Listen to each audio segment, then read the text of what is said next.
Jim Harbaugh is currently on the NFL interview tour. If this Michigan man departs for the league, who are some candidates to take over for the Wolverines in 2024? From LA to Piscataway, all Big Ten all year long. This is Big Ten 10. Not every football team wins the same way. Not every football team is built the same way. Know who you are, know what works for you.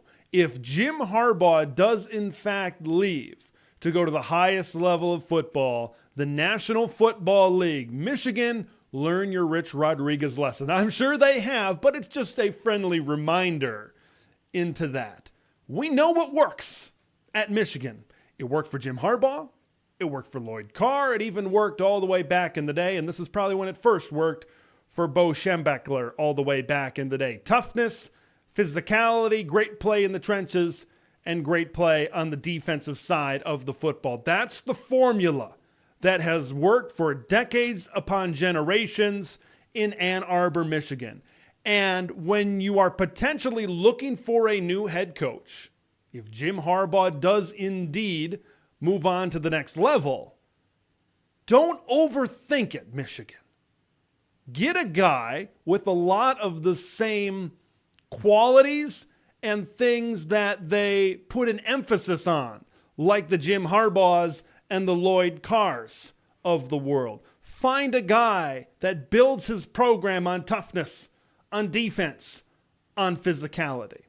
Now, there may not be a better option than the in-house option when you talk about continuing to build your foundation and build your program on toughness, on physicality, on the trenches, and on defense. Sherrone Moore is the first candidate that I really want to talk about as a potential replacement in Ann Arbor, Michigan. I believe he might be the best option available, and I'm going to explain that in a couple of different ways.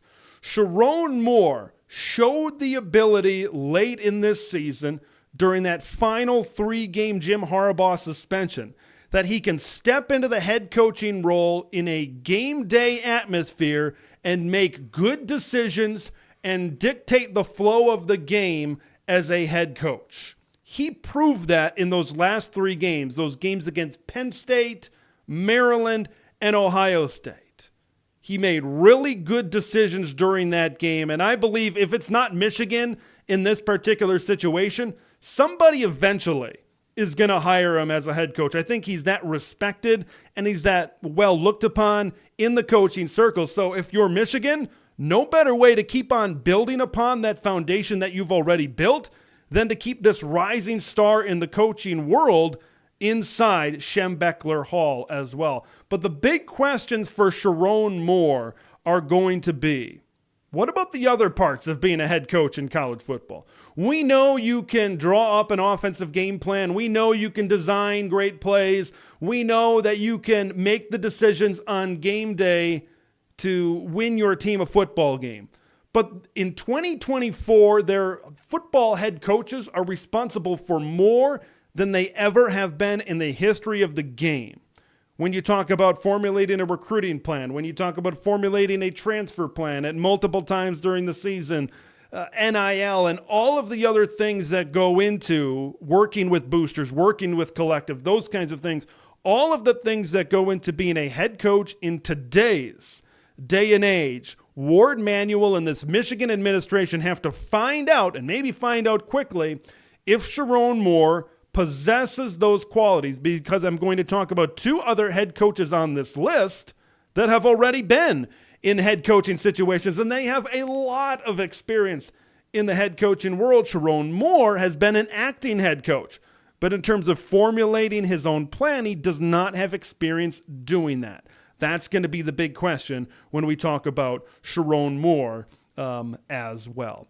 He has been around in this Michigan program since 2018, and he was really a big part of the reason and really a big part of the spring forward, especially on the offensive side of the football. Michigan got back to playing bully ball We said it at the top of the video.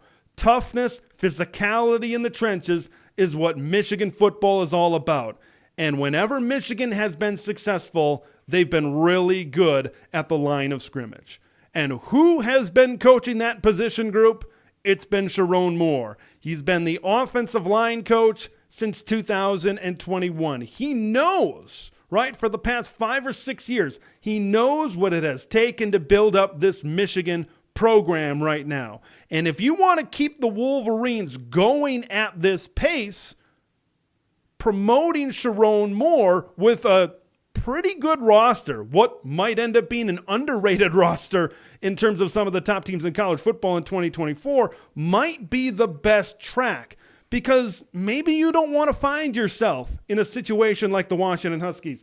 Maybe you don't want to find yourself in a situation like the Alabama Crimson Tide, where a lot of your players are entering that 30-day window in that transfer portal period. Because when you look upon this team for 2024, you got Donovan Edwards coming back, you got Colston Loveland coming back, Tyler Morris. Then you look on defense. You could have one of, if not the best defensive line in college football with guys like Mason Graham, Kenneth Grant, and Derek Moore. Will Johnson is back there in that secondary as well. If you can find a quarterback out of the portal and use these top 10, top 15 classes that you've had to develop and have some of those guys step up into those roles, this could be a pretty good team in 2024.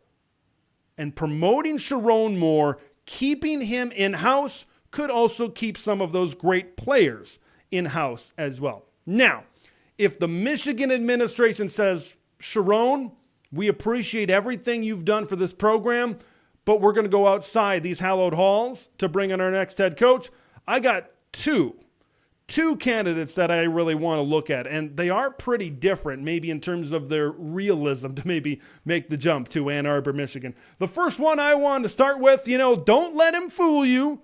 Don't let a Southern accent at halftime of a basketball game fool you a couple of years ago. Brian Kelly is more Midwestern than a Quick Trip. You bump in shopping carts to Brian Kelly in the grocery store, he's going to say, oh, let me squeeze right past you. Okay, don't let it fool you. He is a Midwestern guy. If you look at his track record, what he was able to do at Division II, Grand Valley State, Central Michigan, Cincinnati, and Notre Dame, and it's not just having coached in the Midwest. It's more about the types of teams and how they have looked, certain position groups that he's gotten the most out of.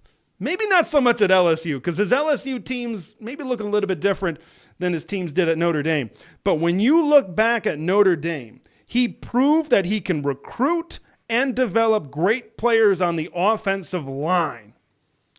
There was a period of time there where Notre Dame had some of the best offensive lines in college football. And that really fits into the way that Michigan wants to play the game of football. Be tough within the trenches. Brian Kelly, once again, maybe it's not what's happening at LSU, right? Because their defense is not good. Ask Wisconsin and how they were able to move the ball on them during that bowl game. But if you have the right pieces in place, and maybe if Brian Kelly can retain some of this roster on defense, Brian Kelly has proven over time, especially in his time at Notre Dame, that he can build good defenses as well.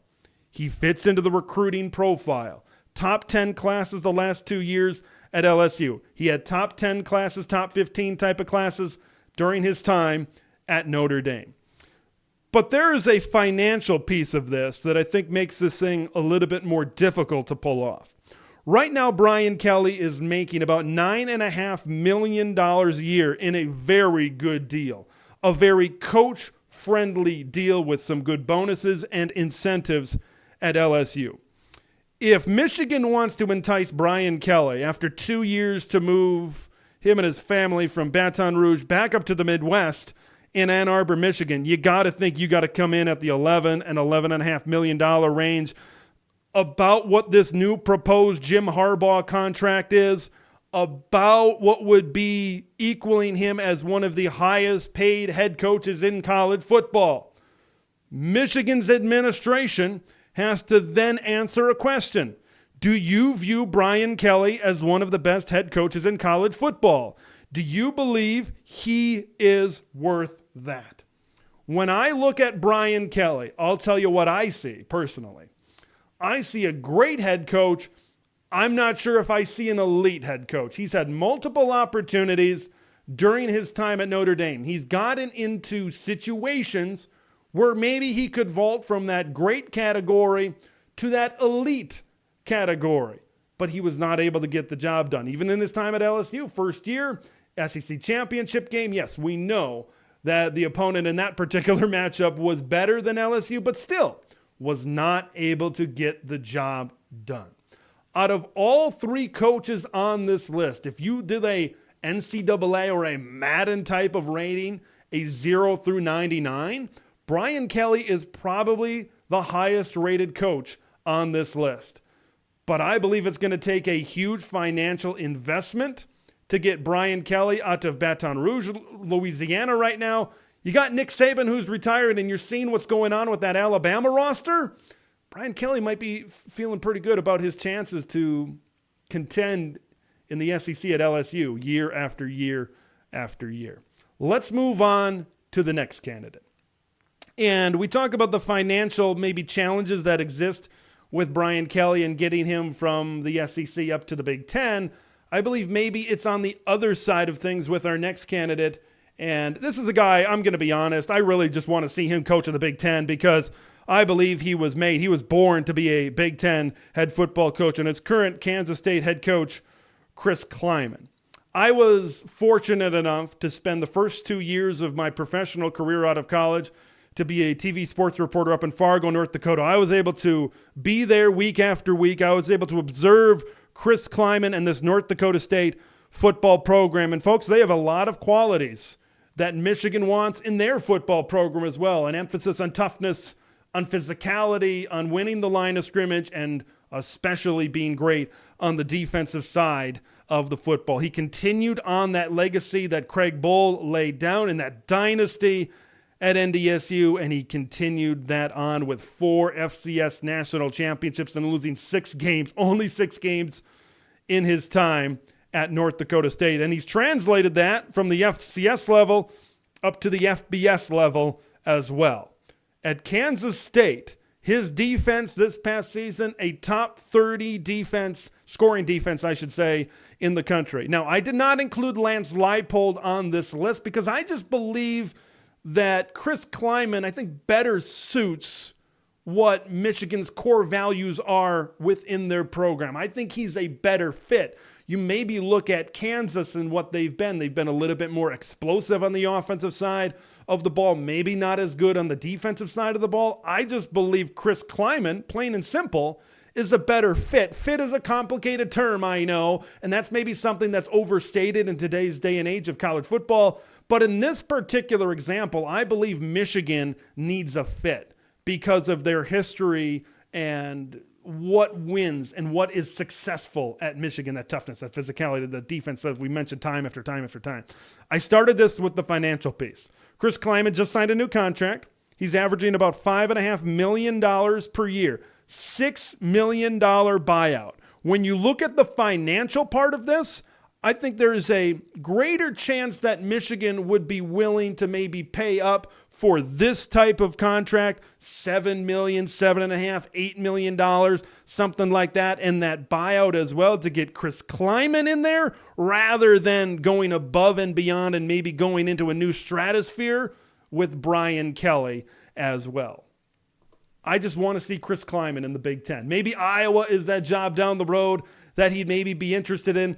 I got to give credit to the athletic departments at Kansas and Kansas State. It's proven that it is going to be a tough ask to get head coaches out of the Sunflower State and in different conferences and in different teams as well. What do you guys think? If Jim Harbaugh does indeed leave for the National Football League, maybe he bolts to the Chargers. I think that's the leader in the clubhouse right now. If he indeed does that, who are some candidates you would like to see take over the Michigan Wolverines? Thanks for watching Big Ten TED, where it's all Big Ten all year long. Make sure to like the video to spread the word of Big Ten Ted to the masses, and subscribe to the channel for updates on Big Ten content that drops every day.